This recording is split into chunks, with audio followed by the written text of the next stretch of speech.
This key detail will unlock the St. Louis Blues that's heading into next season with high expectations for a deep playoff run. These details and players are going to unlock the St. Louis Blues, and this has fans fired up. We're going to break down multiple players that their success hinges on the Blues' deep playoff run, and this one detail that fans might overlook that changes everything for the team going into next season. We're going to break down all this and so much more later on this episode. Before we get into that, I just want to give a huge shout out to everyone watching this video. If you haven't hit the sub button and you're part of the 50.5% watching this that have not, we'll keep you updated on everything to do around the St. Louis Blues daily. So make sure to go down, hit that free subscribe button. We'll keep you updated on everything around the Blues. Just a couple of dorks giving you news daily on the Blues. But with that, Darius, let's just hop straight into this today, where we do know there's multiple Blues players going to the Olympics and going in for Team Canada.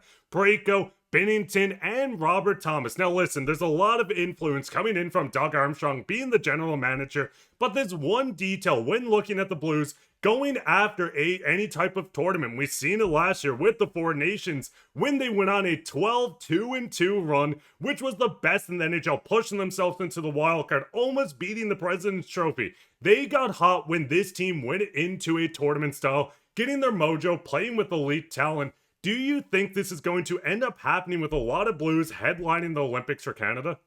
I do think that that is going to be the case, and it might, history might repeat itself from last season. I think it all starts, first of all, with obviously there's some influence from Doug Armstrong. Like you said, he is the general manager of the Olympic team for Team Canada, and obviously your St. Louis Blues for the next season. But I think it all starts with Jordan Binnington, a guy that we haven't actually talked about on the channel in a long time. If you look at his season stats last year, majority of the heavy lifting, we covered it on Hattrick HQ and on the channel through the playoffs, was in the second half of the season. Not even the second half of the season, after the Four Nations face-off. Something happened in that tournament mentally to that player where he just turned on a switch and he was almost unbeatable for the rest of the year.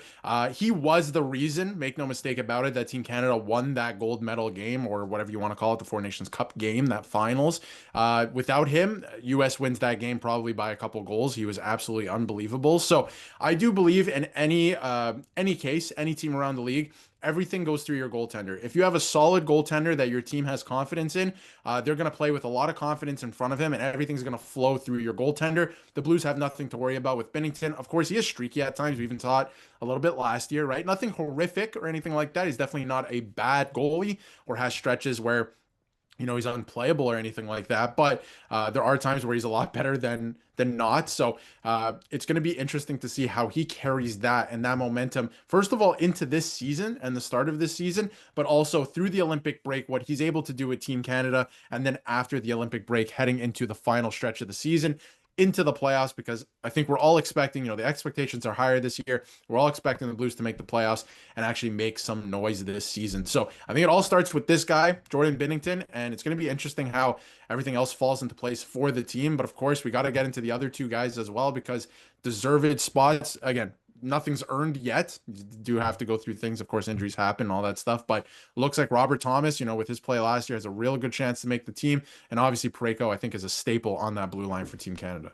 And I think the biggest thing with Jordan Binnington, we know how good he is when he gets into the latter half of the season, pushing a team. We've seen it when winning the Stanley Cup, coming in with the St. Louis Blues, being one of the worst teams and the worst team at one point during the break, just to go on a tremendous run to hoist a cup in the city. But the big thing with Jordan Binnington is he's pushing himself for multiple reasons. We know he wants to cement himself as the starter for Canada in this Olympic run. He's going to prove that that happened in the Four Nations, and it was not just a fluke. We know that he got a lot of hate when coming in and proved haters wrong, but I do think there's another thing that is pushing Binnington to be the best of himself. We know Hofer signed his extension, $3.4 million, both up at the exact same time, and I like this in the sense that Doug Armstrong is looking at Alex Steen and saying, hey, You have two of these guys coming off at the exact same time. They're going to push themselves even more to try to be the bigger contract at the end of this deal. And I do expect Jordan Binnington to continue getting better and age very well, going in from 32 to 34,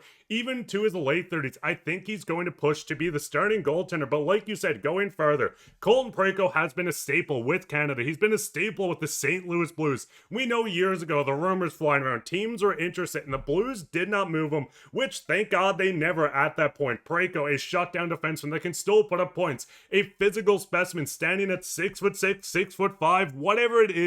At the end of the day, Colton Parayko is almost a lock with Binnington for this team. And Darius, looking at next season, we know Parayko is going to be the headliner on this Blues defense, playing the top penalty kill, moving the puck for the Blues. Could you see him going into the Olympics, getting even more of a mojo where he's playing with elite talent? And not saying the Blues don't have elite talent, but you're going in to play with even better players, a full roster of the top players in the NHL that maybe gives him a little more confidence on an offensive end too. Yeah, I think that, Parayko for me at this point is a staple in the Canadian defense. There's not a lot of guys around the league that can do what he can do. Obviously, a big body, loves to play physically. He can move the puck. He can get the puck out of the zone. Great defensive defenseman too. So I think that he's probably ultimately going to make the team. In the Four Nations face-off, he was playing with a bunch of different players. He was playing with Thomas Harley at times. He was playing with Josh Morrissey. Obviously, an injury happened there. So he's playing with some elite talent in the league. But he's also playing with some really good talent in St. Louis now. That Cam Fowler trade really unlocked something in Colton Parayko. And obviously that top pairing was really, really good for the team, the latter half of the season into the end of the season. So I'm expecting big stuff from them again. I think that he's going to be able to feed off of another Team Canada appearance and performance, and depending how far they go in the Olympics, of course, it's a different style tournament. It's not 4 teams. There's a few more teams in this one, so should be fun to watch that. But again, I think that he's going to be a staple on that blue line. I think he's going to be relied upon in a bigger role with the Blues. I'm also interested to see if that top pairing actually does work, which I think we all suspect it does, or was it more lightning in a bottle? I do think that's an interesting storyline this season. That does Broberg take a step? Maybe he's on the top pairing at times playing with Parayko. Obviously, I think they're going to start it this way or something that looks very similar to this, but I do wonder about that this season if there's something there. So that could be interesting. Of course, it has nothing to do with the Olympics, but I think that, Parayko is going to find more confidence again in his game as he always does through the Olympics, what happens there, and then coming back to the Blues. So that's another interesting storyline this year, kind of how did the defense pairings look too, but I think Parayko again is just going to be unbelievable this year for the Blues. And I think the biggest thing is we're seeing a lot of this talent. We know the goaltending situation is going to be 2 goalies, a 1A, 1B, with Binnington most likely taking the bigger load on this. We know Parayko is going to come in, but one player that's looking for an even bigger season is Robert Thomas. Now, Robert Thomas is an interesting one. It's going to be hard for him to break into Team Canada. Not saying that he's not deserving, but we know the center position on this team. Connor McDavid is going to headline it. Nathan McKinnon, Sidney Crosby, and then you're fighting with quite a few players to fill in on this team. Robert Thomas is deserving, and I think he's going to come out with all cylinders firing in this season. We know he has not had his 90-point season yet. We know he has not hit 100, but I would not be shocked if Robert Thomas comes out like a bat out of a cave, trying to go out to prove to Team Canada that he is deserving. I think this is going to be his first 90-point season, his first 100-point season in a healthy season. Now, he probably would have done it this year if he played more than 70 games, but Darius, my biggest thing with Robert Thomas, one of the most underrated players by anyone that isn't a Blues fan. We understand how good he is, but looking around the league, no one talks about him enough. Could you see this being his full breakout campaign where we see over 100 points, especially going in wanting to prove a point?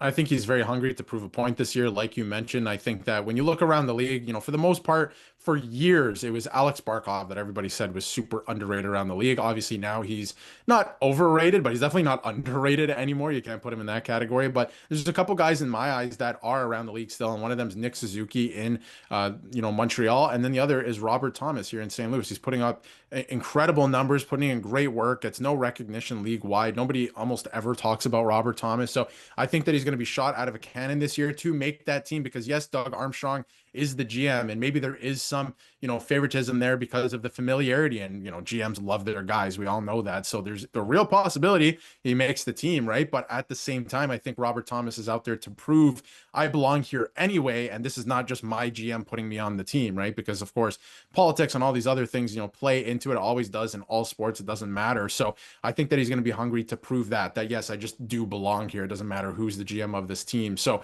it's going to be interesting. I think that he would play a great role on Team Canada, such a versatile forward.